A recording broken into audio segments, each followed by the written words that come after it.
So today we are going to understand a new topic called as solution of differential equation using variable separable, let's say, method. Correct. So till now what we have understood is what is order and degree. Correct. Then how we are going to identify whether this is a given solution or not, that is exercise 9.2, verifying the given solution. After that we understood the formation of differential equation when general solution is given. So अब हमारा target ये है कि general solution या solution find करना है of a differential equation, है ना, ऑफ नहीं, यूजिंग वेरिएबल सेपरेबल मेथड. लेकिन before we get into the method, हम इस पर्टिकुलर टेक्स्ट बुक के पॉइंट ऑफ व्यू जितनी भी चीजें सॉल्व करेंगे, जितनी भी डिफरेंशियल इक्वेशन सॉल्व करेंगे, all of them are going to be in the form of first order and first degree. यानी कि फ्रॉम नाउ ऑनवर्ड्स हम जितनी भी तरीके से सॉल्यूशन फाइंड करेंगे डिफरेंशियल इक्वेशन का, the order of the equation is going to be 1 and the degree is also going to be 1, है ना. We all know what is order 1. Order 1 का मतलब होता है dy by dx and degree 1 का मतलब कि उसका पावर भी 1. Simple. So that is the main extreme point के हम यहां तक ही जाएंगे, इससे आगे नहीं बढ़ेंगे. यानी कि ना तो आपका ऑर्डर 1 से 2 होगा और ना ही डिग्री आपकी 1 से 2 होगी. ऑर्डर भी 1 और डिग्री भी 1. Correct. Now whenever we go for any kind of method, तो हमें हमेशा मेथड के नाम से ना कुछ समझने की ट्राई करनी चाहिए. फॉर इंस्टेंस, जैसे कि आप यहां पे देख सकते हो, यूजिंग वेरिएबल सेपरेबल मेथड, है ना. What do we mean by variable separable method? तो कि हमें हमारे जो वेरिएबल्स होते हैं ना, उन्हें सेपरेट करने की ट्राई करनी है. What are we going to do is we are going to try to separate our variables. For instance, suppose मान लो कि आपके पास एक dy by dx है, which is a function of x, y, which is a function of x, y. Now, whenever I have a function like this, तो अगर x और y का function है तो लेट्स जस्ट इमेजिन कि अभी हमारा जो ये फंक्शन x, y है, which looks something like this. Late me से h of y into g of x. मतलब कि हमने ऐसा कहा कि हमारा जो फंक्शन है f x, y, वो हम चाहे तो h ऑफ y और g ऑफ x में सेपरेट कर सकते हैं. सेपरेट वेरिएबल सेपरेबल, थोड़ा सेपरेट करना क्या है in this method. So our intention is to separate the variables x and y. यानी कि हम ऐसे ट्राई करेंगे कि सारे वेरिएबल्स y वाले टर्म्स लेफ्ट हैंड साइड पे हो और सारे वेरिएबल्स x वाले टर्म जो है वो राइट हैंड साइड पे हो. Correct. So what I can do is I can take this h of y on the right hand left hand side into dy और dx ऊपर ले लेंगे तो ये हो जाएगा g ऑफ x dx. अब आप सोच रहे हैं सर dy by dx तो हमारा डेरिवेटिव होता है, स्लोप है, टेंजेंट है, व्हाटएवर, तो वो सेपरेट कैसे हो गया? तो कि यहाँ पे आप dy और dx को एज ए ऑर्डिनरी नंबर भी कंसीडर कर सकते हो. करेक्ट. आप अपनी टेक्स्ट बुक में देखोगे तो एक नोट दी हुई है ऑन सम पेज के वहां पे कहा है कि आप dx और dy जो है उसे as a ordinary number consider करके सेपरेट कर सकते हो. They need not to be necessarily together. साथ में ही होने चाहिए ऐसा जरूरी नहीं है. इस तरह से हम सेपरेट कर सकते हैं. करेक्ट. तो ये जो फॉर्म बना ना, this is your variable separable form. अब समझ सकते हो क्यों वेरिएबल सेपरेबल बोल रहे हैं, क्योंकि आपके y वाला जो है पूरा एक साइड पे है और x वाला जो है वो पूरा एक साइड पे है. करेक्ट. कांस्टेंट अगर कोई होंगे तो वो इधर उधर चलेंगे. Will see in the problem, don't worry, हम एग्जांपल से भी समझने की ट्राई करेंगे, बट फिलहाल कंसेप्ट को फील करते हैं एंड देन कंसेप्ट हम जो है वो क्वेश्चंस में अप्लाई करेंगे. करेक्ट. नेक्स्ट स्टेप क्या रहेगा? तो के इंटीग्रेटिंग, मतलब के आपको इंटीग्रेशन आना चाहिए, है ना. So to understand this particular chapter in detail and in a good way, you must know how to solve a differentiation and how to solve integration, है ना. क्योंकि फॉर्मेटिंग अ डिफरेंशियल इक्वेशन हमें differentiate करना पड़ा था, और जब हम लोग डिफरेंशियल इक्वेशन का सॉल्यूशन फाइंड करेंगे तो हमें इंटीग्रेट करना पड़ रहा है ना. सो इसे इंटीग्रेट कर देंगे तो it will look something like this. 1 upon h of y dy equals to integration of g of x dx, और प्लस करके कांस्टेंट लिख देंगे c, because it is indefinite integral, तो डेफिनेटली एक कांस्टेंट आएगा। होगा कुछ नहीं, हमें यहाँ पे जो भी फंक्शन होंगे उसके इंटीग्रेट करने पड़ेंगे, that will be the our required answer. वो हम फिलहाल अभी यहाँ पे नहीं देख रहे। Let's take one example, let's have a look at this example. Find the general solution of the differential equation, and I will write now onwards d dot e, differential equation short form. dy by dx equals to x plus 1 upon 2 minus y, and definitely this y should not be equals to 2, otherwise this becomes 0 and the whole problem gets into the dustbin. तो वो मतलब है नहीं, तो y की value 2 नहीं ले सकते, correct. Now you may remember one more thing के if this is a first order differential equation, correct, then how many number of arbitrary constants can be there? Only one, है ना। हमने ये सीखा है कि अगर एक आर्बिटरी कांस्टेंट होता है तो हम जब उसको डिफरेंशिएट करके उस आर्बिटरी कांस्टेंट को रिमूव करने की ट्राई करते हैं तो ऑर्डर ऑफ डिफरेंशियल इक्वेशन जो है वो 1 आएगा, करेक्ट। तो उसी तरह से अगर ऑर्डर ऑफ डिफरेंशियल इक्वेशन 1 है तो definitely there will be only one arbitrary constant in our solution. हमारा जो जनरल सॉल्यूशन आएगा उसमें एक ही आर्बिटरी कांस्टेंट आएगा, क्यों? क्योंकि हमारा जो डिफरेंशियल इक्वेशन है वो ऑर्डर 1 का है। Am I clear? अब हमारा टारगेट क्या है? हमें देखो क्वेश्चन जो है ना वो ऐसे ही आएंगे, है ना। सिंपली या बोलेंगे solve differential equation, that's it. General solution भी नहीं लिखेंगे, सॉल्व डिफरेंशियल इक्वेशन।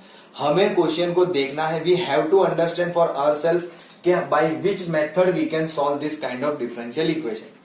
फिलहाल हमें एक ही मेथड आती है, so we will definitely apply that, but when you come across different method and at the end of the chapter अब जब आप कुछ ट्राई करते हो तो आपको क्वेश्चन को यानी कि डिफरेंशियल इक्वेशन को देख के समझना होगा कि by which method you should solve, correct. फिलहाल हमें एक ही मेथड पता है, बट ऐसे भी पता चल जाएगा क्योंकि देखो x और y जो है वो सेपरेट है, they are not together, है ना। it is not going to be difficult to separate x and y in this particular differential equation. So what we are going to do, so let me say solution, we have dy by dx equals to x plus 1 upon 2 minus y. First I will take 2 minus y on the other side into dy and dx on the other side, यानी कि cross multiplication कर दिया। and when you look at this, so this is whole of y and this is of x, this is my vs form. I tend to prefer like this कि मैं हमेशा ये लिखता हूँ vs form। यहाँ पे मुझे पता चला ये मेरा vs form आ गया, है ना। तब तक simplification, once you get all the y on the left hand side and x on the right hand side, we'll say this is our variable separable form, correct। ये होने के बाद मैंने क्या कहा, इंटीग्रेशन, यानी कि इंटीग्रेटिंग क्या हो जाएगा, integration of 2 minus y d y is equal to integration of x plus 1 dx plus c. I told you. हाँ, अब आप में से कोई ऐसा सोचे सर सी क्यों पहले से लिख दिया, बाद में लिखेंगे, तो डोंट वरी, आप दोनों को इंटीग्रेट कर दो, लास्ट में उस इंटीग्रेशन के साथ एंड करके सी लिखोगे तो चलेगा, यहां से लिखना साथ में जरूरी नहीं है। But I tend to do like this कि हम प्लस सी पहले से लिख देते तो कहीं पे वो रह ना जाए। 2 का इंटीग्रेशन 2y माइनस y का y स्क्वायर बाई 2, x का x स्क्वायर बाई 2 प्लस 1 का x plus c। This is your differential equation, यानी sorry not differential equation, this is your general solution, correct. तो जब मैंने आपको डिफरेंशियल इक्वेशन सिखाया था, है ना, चैप्टर हमने स्टार्ट किया था, तो when we understood general solution, particular solution, तो हमने तब ऐसा देखा कि भाई आपका जो जनरल सॉल्यूशन है वो kind of function of y होगा, यानी कि y equals to function of x होगा। तो can we say this is y equals to function of x? तो देख के तो हमें फील नहीं हो रहा है ना कि क्या ये y है, यहाँ पे क्या सब कैसा हो रहा है। तो देखो this is a kind of a equation which is in a different form, but इसका ये मतलब नहीं है कि मैं इसको हमारे लिए जनरल सॉल्यूशन कंसिडर ना कर सकूं। Definitely this is the final answer, इससे आगे आपको जाने की कोई जरूरत नहीं है। हाँ, आगे अगर आपको कुछ सिंप्लीफिकेशन करना है तो वो आप पे डिपेंड करता है। If you want you can take a simplification something like this, जैसे कि आपको यहाँ पे दिख रहा है दोनों में 2 है दोनों साइड पे, तो you can do something like this, let's multiply this with 2 और टेक एलसीएम। सो ये हो जाएगा 4y minus y square equals to x square plus 2x plus 2c। तो 2c इन कांस्टेंट ही है, तो let's simply keep it c only. अगर डिफिकल्टी फील होती है तो भाई पहले 2c लिख दो, करेक्ट। अब इसको थोड़ा सा सिंप्लीफाइड फॉर्म में लाओगे तो it will look something like this, x square plus y square, मैंने माइनस वाई स्क्वायर इधर ले लिया, plus 2x minus 4y plus 2c। तो 2c की जगह पे हम लिख देंगे प्लस c1 या c डैश, आपको जो पसंद हो, बट नीचे लिख दो where c1 equals to 2c where c is constant. हर एक डिफरेंशियल इक्वेशन के प्रॉब्लम में at the end please write that where c is constant, क्योंकि हमें बताना है that this is our arbitrary constant, है ना, जो इन दिस जनरल सॉल्यूशन में, हमारे इस जनरल सॉल्यूशन में एक आर्बिटरी कांस्टेंट चाहिए ना, वो ये रहा c1 की वैल्यू 2c है, जो कांस्टेंट ही है ना, that is not some different value. So इस तरह से हमें इस टाइप की डिफरेंशियल इक्वेशन का सॉल्यूशन मिलता है ना। Now whenever we look at something like this, तो definitely we'll try to get to this kind of equation as our answer, correct. इस तरह की इक्वेशन हम कन्वर्ट करने की ट्राई करेंगे। Now, मैं पहले ही क्वेश्चन में बता देता हूं कि कुछ स्टूडेंट्स को ना डाउट होते हैं, some of you may finish it here and say this is the general solution, some of you may go further and say this is a general solution। अब कुछ स्टूडेंट्स ऐसे होते हैं जो थोड़े से सहम जाते हैं कि सर हमें पता कैसे चलेगा कि रुकना कहाँ है ना। तो देखो, चाहे ये आंसर हो या ये आंसर हो, दोनों जो है वो सही आंसर है, both of them are the general solution, both of them are very much correct. So this kind of situation अगर आपकी एग्जाम में आती है तो don't worry, you will get full marks here as well as here, है ना। But definitely there is a but. क्या है बट में? तो कि मैं जहां तक प्रीफर करता हूं वहां तक, if simplification is possible do it, है ना। जैसे कि यहां पे मैंने कहा दोनों में डिवाइड में 2 है, तो हम एलसीएम ले सकते हैं या 2 से मल्टीप्लाई कर सकते हैं। दैट मीन्स मेरे पास some amount of simplification is possible, then I will definitely do it, correct. अगर सिंप्लीफिकेशन पॉसिबल नहीं है then you can simply leave it that as a general solution, no worries, correct. So this is how we are supposed to solve. Please take a screenshot. Let's take one more example. Let's say example number 10. Now I will directly write the differential equation, है ना, हमें उसका general solution find करना है। So dy by dx is equals to 1 plus y square upon 1 plus x square. Now if you observe this again, तो x and y separate करना is not a difficult task at all, है ना। आपको simply क्या करना है, little bit of a cross multiplication, take 1 plus y square here and dx on the other side. ये हो गया आपका वेरिएबल सेपरेबल फॉर्म, करेक्ट। और फिर आपका टारगेट होता है इंटीग्रेशन, करेक्ट। तो इंटीग्रेटिंग करेंगे तो क्या हो जाएगा, dy upon 1 plus y square and dx upon 1 plus x square. Isn't it standard formulas जो हमें ऑलरेडी आती है from the chapter integrals, isn't it? So ये क्या हो जाएगा, tan इनवर्स y, यहाँ पे एक प्लस सी लिख देते हैं, ये हो जाएगा tan inverse x plus c। अब ज्यादा से ज्यादा, actually this is your answer, correct, where c is constant. But अगर आप कुछ आगे करना चाहते हो तो you can just take tan inverse x on the left hand side, so it becomes tan inverse y minus tan inverse x equals to c। उससे ज्यादा कुछ पॉसिबल नहीं है, there is no further simplification possible over here, तो हमें उसको करने की कोई जरूरत नहीं है, simple. Let's take one more example, let's say 11th one. Again I will write the equation only, dy by dx equals to minus 4xy square, I guess, या, है ना। लेकिन उसमें साथ में एक और चीज दी हुई है, given that y equals to 1 when x equals to 0। And if you read the question carefully in the textbook, तो उन्होंने बोला है फाइंड द पर्टिकुलर सॉल्यूशन। तो पर्टिकुलर सॉल्यूशन फाइंड करने के लिए ही ये कंडीशन है कि जब आपको जनरल सॉल्यूशन मिल जाए उसमें x की वैल्यू 0 रखो और y की वैल्यू 1, तो जो भी कांस्टेंट मिलेगा वो हम वापस से जनरल सॉल्यूशन में रख देंगे, तो will get the particular solution. कैसे करना है ध्यान से देखेंगे, आराम से हो जाएगा। First of all is it difficult to separate this x and y?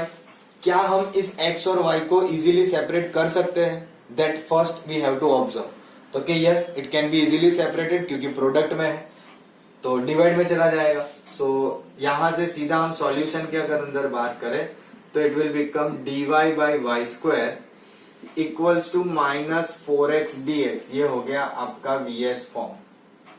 ये बन गया आपका vs form. dy by y square equals to -4x dx. फिर करेंगे इंटीग्रेशन यानी कि इंटीग्रेटिंग. करेक्ट. इंटीग्रेटिंग करेंगे तो सिंपली ये हो जाएगा dy by y square equals to -4 constant x dx and as usual we'll write plus c. What will be the integration of y square? तो y square ऊपर जाएगा यानी कि y raised to -2 उसमें +1 हो जाएगा. So y raised to -1 upon -1 -4x square by 2 plus c. ओ देखो अब यहाँ पे ना ऐसी छोटी छोटी चीजों पे हमें ध्यान देना पड़ता है. जनरली क्या करेंगे देखो ये 2 कटो के 2 बचेगा. करेक्ट. तो it looks like -1 upon y equals to -2x square plus c. है ना. तो what I will do I can bring this 2x square on this side. So मेरे लिए जनरल सॉल्यूशन क्या हो गया 2x square -1 by y equals to c. This is my general solution. Correct. और फिर क्वेश्चन ने क्या कहा है कि आपको x की वैल्यू जब 0 बोली हो तो y 1 आएगा. y equals to 1 when x equals to 0. तो क्या करेंगे सिंपली सब्स्टिट्यूट कर देंगे जनरल सॉल्यूशन में x और y की वैल्यू. है ना. So y equals to 0 sorry x की वैल्यू 0 है. y equals to 1 and x equals to 0 in general solution. तो x की जगह 0 वो तो गया. -1 बाई 1 इक्वल्स टू c यानी कि you got c equals to -1. Simply put it in the general solution. Therefore मैं ऐसा लिख देता हूं देयरफॉर पर्टिकुलर सॉल्यूशन इज क्या आएगा 2x square -1 by y equals to -1. अगर आपको एकदम ऐसा लगे तो you can take this -1 also on the left hand side तो भी आपका आंसर आ जाएगा. Otherwise you can keep it like this. है ना. Correct. Simplification is up to us totally. आप इसमें कुछ और सिंप्लीफिकेशन करना चाहो तो कर सकते हो. क्या करोगे तो कि भाई let's say 2x square plus 1 equals to 1 by y. इसका मतलब y equals to 1 upon 2x square plus 1. You can say this is also your answer. Now what is the difference between this? Nothing at all. कोई difference है ही नहीं. बस हाँ यहाँ पे हमने जबरदस्ती क्या की कि y की वैल्यू जो है वो फंक्शन ऑफ x में लिखी. तो यहाँ पे भी इक्वेशन तो वही है. तो बस आगे पीछे 2-3 वैल्यू है. ऐसा नहीं है कि कुछ कम है या कुछ ज्यादा है. All the things are still properly there. So you can keep it this as answer और you can do this one as answer as well. लेकिन अभी तक हमने देखा था सिर्फ general solution. Now in this particular problem we did particular solution as well.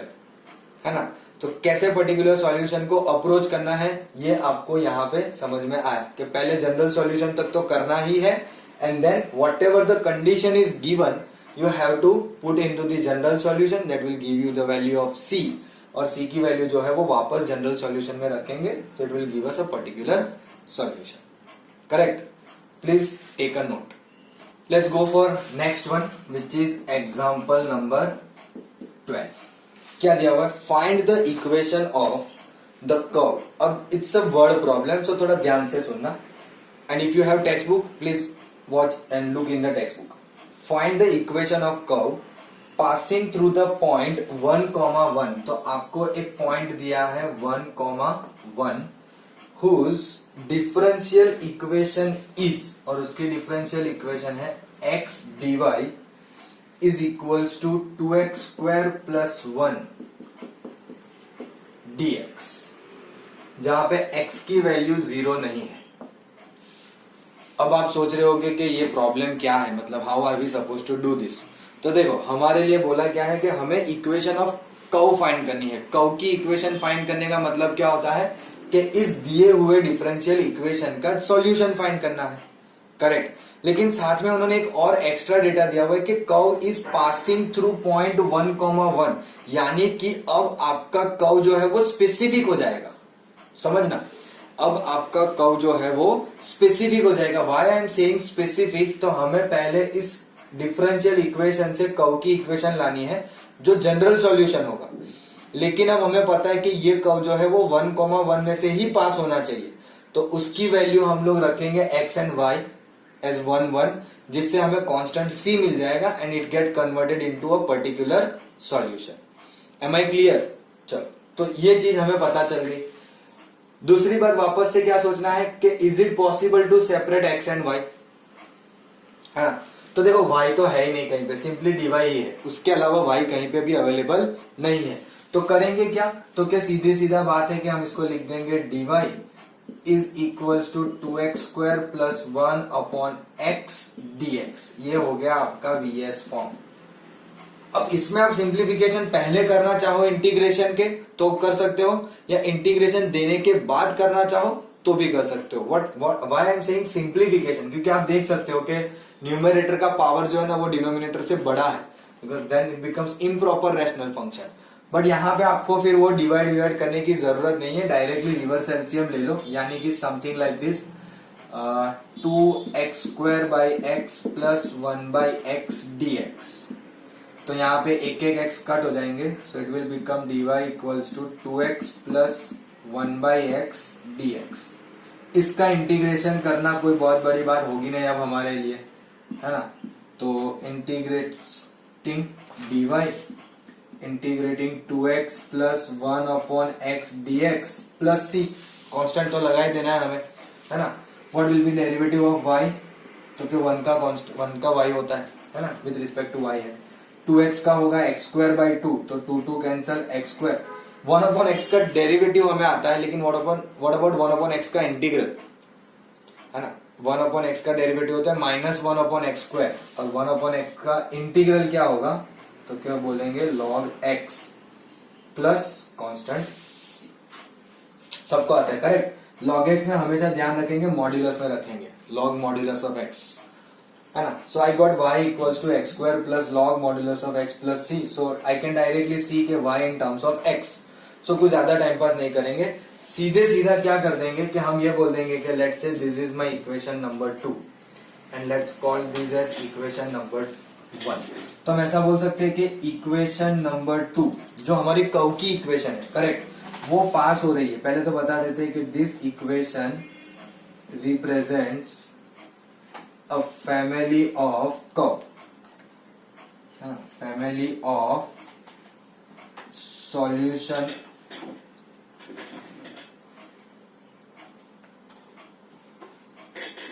Curves of the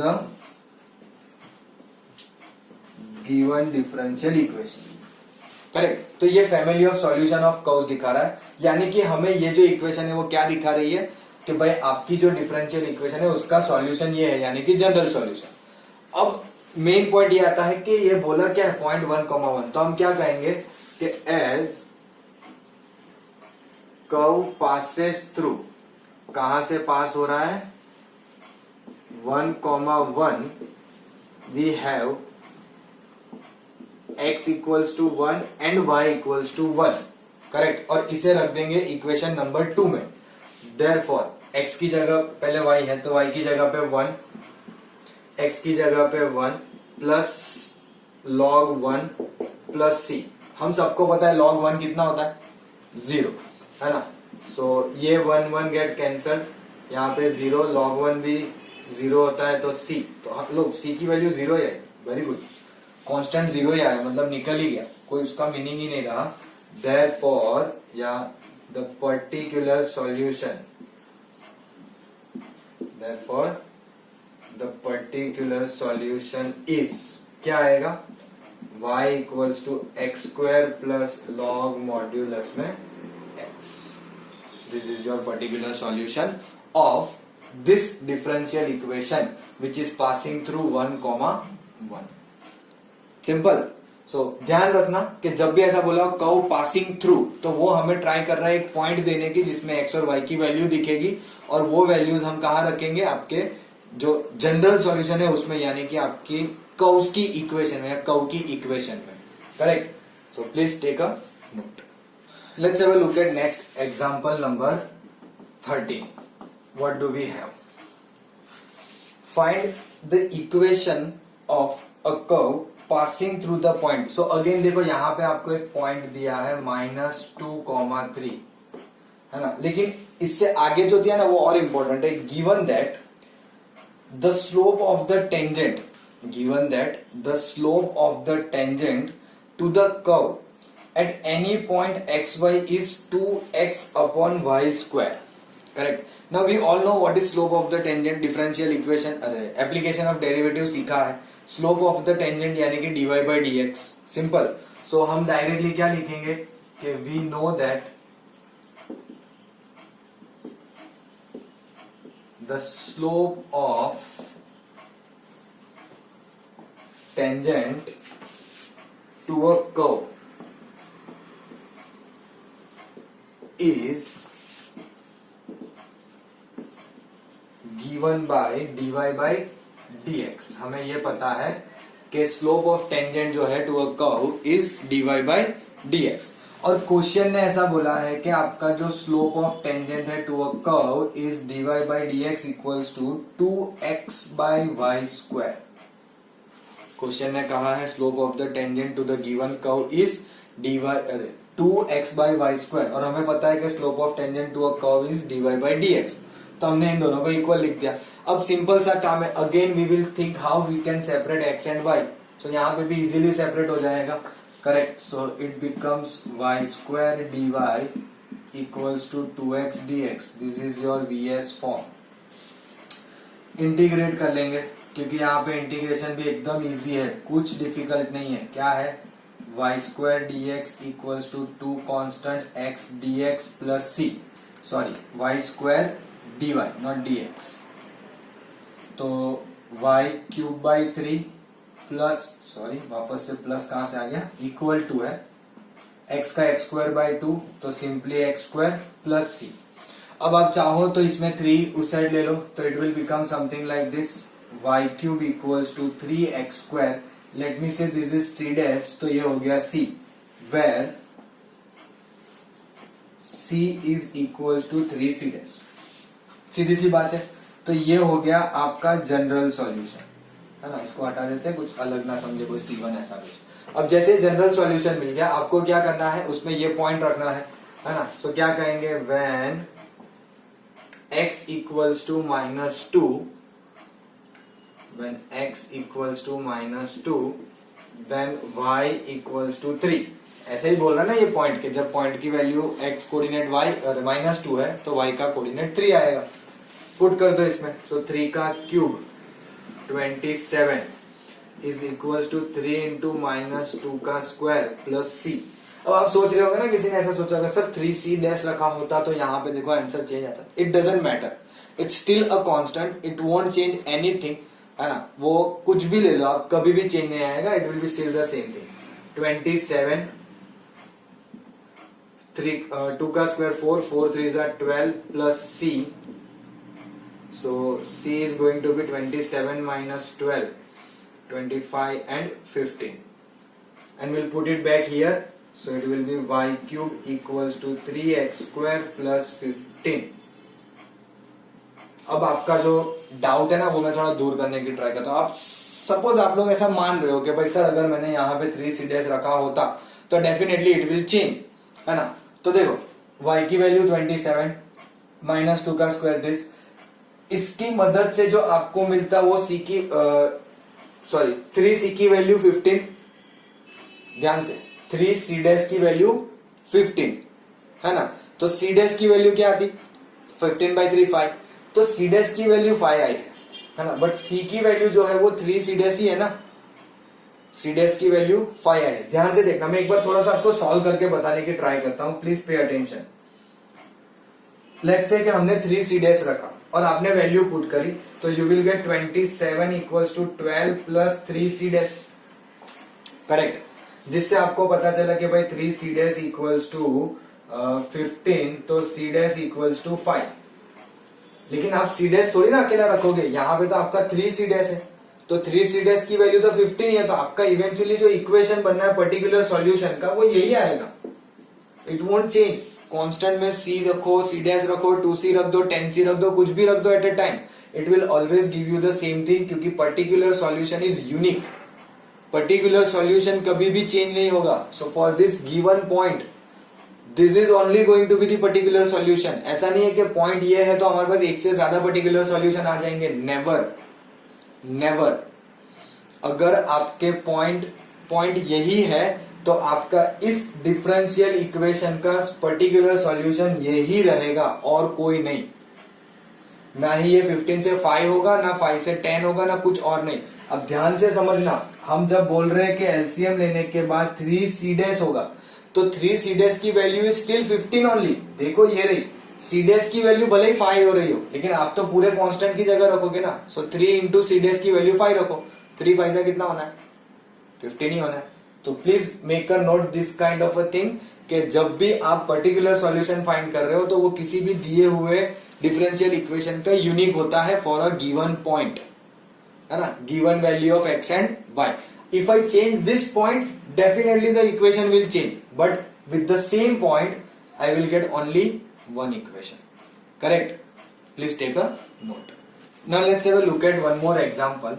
Let's say example number 14 and it's very important. क्या कहा है? In a bank principal increases, यानी कि आपका जो प्रिंसिपल अमाउंट है वो increase हो रहा है continuously at the rate of 5% per year. हर साल आपका 5% जो है वो अमाउंट इंक्रीज हो रहा है। In how many years rupees double itself, कितने रुपीज है? 1000।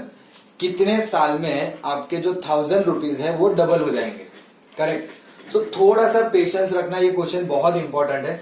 तो सबसे पहले क्या कहेंगे कि let P be the principal, अब इसमें PL लिखते हैं, PL बराबर है, let P be the principal at any time T। मतलब कि कोई भी टाइम पे हमारा P जितना प्रिंसिपल उसमें है, प्रिंसिपल यानी कि अमाउंट है, प्रिंसिपल अमाउंट, इतना अमाउंट हमारा उसमें अवेलेबल है, करेक्ट? तो आपके क्वेश्चन के हिसाब से according to given condition, condition क्या बोली है कि हर साल 5% इंक्रीज हो रहा है। किस में इंक्रीज होगा? डेफिनेटली आपके प्रिंसिपल अमाउंट में, करेक्ट? यानी कि आपका जो प्रिंसिपल अमाउंट है वो चेंज हो रहा है with respect to time. So dp by d कितने रेट में चेंज हो रहा है? तो क्या 5%। अब 5% किसका है? तो क्या प्रिंसिपल अमाउंट का ही होगा, correct? 5% can be written as 5/100 and 5/100 can be written as 1/20, correct? यहां पे आने के बाद अब आपको ये सोचना है कि can we convert this into separable form. Variables को क्या सेपरेट कर सकते हैं? तो क्या देखो एक P ही है, तो सिंपल सी बात है, P नीचे ले आओ, dt ऊपर ले जाओ, तो इजीली वो कन्वर्ट हो जाएगा, है ना? So it is dp by P equals to 1/20 dt। ये हो गया आपका VS फॉर्म। फिर इसे कर दो इंटीग्रेट, है ना? इंटीग्रेटिंग करेंगे तो ये हो जाएगा dp by P is equals to 1/20 integration of dt plus C। 1/P का इंटीग्रल होता है log P 1/20 as it is, ये T। अब ना इसको मैं C डैश कर रहा हूं, क्यों? मुझे पता है कि यहाँ पे कुछ ऐसा होने वाला है जिससे C जो है वो थोड़ा चेंज हो जाएगा। सो पहले C डैश रखा, बाद में हम लेटर ऑन उसको C में कन्वर्ट कर सकते हैं। क्यों मैंने ऐसा करा? तो कि देखो आप यहाँ पे 2-3 तरीके से कर सकते हो। If you want you can convert this into P equals to exponentially, है ना? यानी कि कुछ इस तरह से। So this will become P equals to e raise to t/20 plus C dash होगा, तो मैं प्रोडक्ट में लिख देता हूं e raise to C dash. तो इसको आप लिख सकते हो P equals to e raise to t/20 into constant C आप आगे पीछे कहीं पे भी लिखो, कोई फर्क नहीं पड़ता, वेर C जो है वो क्या है? e raise to C dash, है ना? या फिर you can keep it like this as well, but मैंने एक्सपोनेंशियली कन्वर्ट करने के लिए C डैश किया था, जिससे वो C में कन्वर्ट हो गया। अब देखो क्वेश्चन ने क्या कहा है कि आपने जब पहले 1000 रुपीज रखे, करेक्ट, तो पहले जब 1000 रुपीज रखे तो at that particular moment time क्या होगा, 0, because you just give the money to the bank. आपने जिस दिन पैसे दिए तब तो आपका टाइम 0 ही है, फिर एक एक साल में इंटरेस्ट ऐड होते जाएगा, करेक्ट। सो हम यहां पे क्या कहेंगे कि now when principal amount is 1000, आपका प्रिंसिपल अमाउंट कितना है, 1000 है, देन टाइम इज 0, टाइम क्या है, 0 है।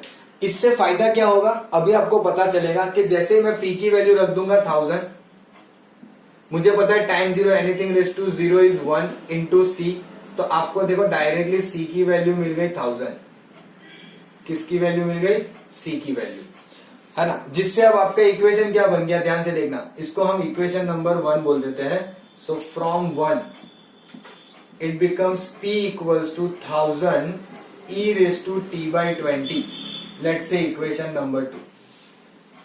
लेकिन प्रॉब्लम यहां पे खत्म नहीं होता है, हमें तो ये चेक करना है कि कितने साल के बाद आपके जो 1000 रुपीज है वो डबल होंगे। अब 1000 का डबल कितना होता है, 2000, सीधी सी बात है। तो हम ये बोल सकते हैं ना कि now when p equals to 2000 then time t equals to t, time तो t ही रहेगा ना, मुझे पता ही नहीं अभी कितने साल है लगने वाले, तो उसको तो हम इन जनरल वही लिखेंगे t के फॉर्म में, करेक्ट। चलो मैं ऊपर का ये थोड़ा बहुत कंटेंट रिमूव कर रहा हूं, उसमें कुछ नहीं लिखा है ज्यादा, है ना, करेक्ट। आई विल ट्राई कि इतने में मेरे से सम खत्म हो जाए, है ना। तो होगा क्या, तो कि p की जगह पे क्या रखेंगे, 2000, ये 1000 ही है, और e raise to t by 20, 1 2 3 1 2 3, यानी कि 2 equals to e raise to t by 20। वापस से log लगा दो तो it becomes log 2 equals to t by 20। तो मैं यहां से ना ऊपर जा रहा हूं, हियर, करेक्ट। तो t कितना हो जाएगा, what will be t, so t is going to be 20 into log 2 to the base e। This much time it will take to get double, 20 into log 2 base e। इतने time में आपने जो 1000 rupees पहले रखे थे at time t equals to 0, वो double हो जाएंगे एट दिस टाइम। अब जैसे कि sometimes you feel like this statement is little bit unethical type, तो आप चाहो तो उसको अपने हिसाब से लिख सकते हो कि at time t the principal is 2000, क्योंकि हमें पता है डबल करना है, तो you can write in the form of a statement as well कि at time t the principal is double of initial value, उस हिसाब से आप कुछ लिख सकते हो and you can get it to the value, correct. तो मैंने फिलहाल ये वे प्रीफर किया, तो आप चाहो तो लिख सकते हो when p equals to 2000 at time t, तो टाइम t पे 2000 कब होंगे, तो कि 20 log 2 to the base e, ये टाइम पे होगा। इससे ज्यादा सिंप्लीफिकेशन मत करना, even if you know the value of log 2 please don't do it, this suffice your answer, बहुत हो गया, इससे ज्यादा सिंप्लीफिकेशन की इसमें जरूरत नहीं है। Am I correct? So I guess that's where the examples end, है ना। So in the next class we will start with the exercise and will be done for the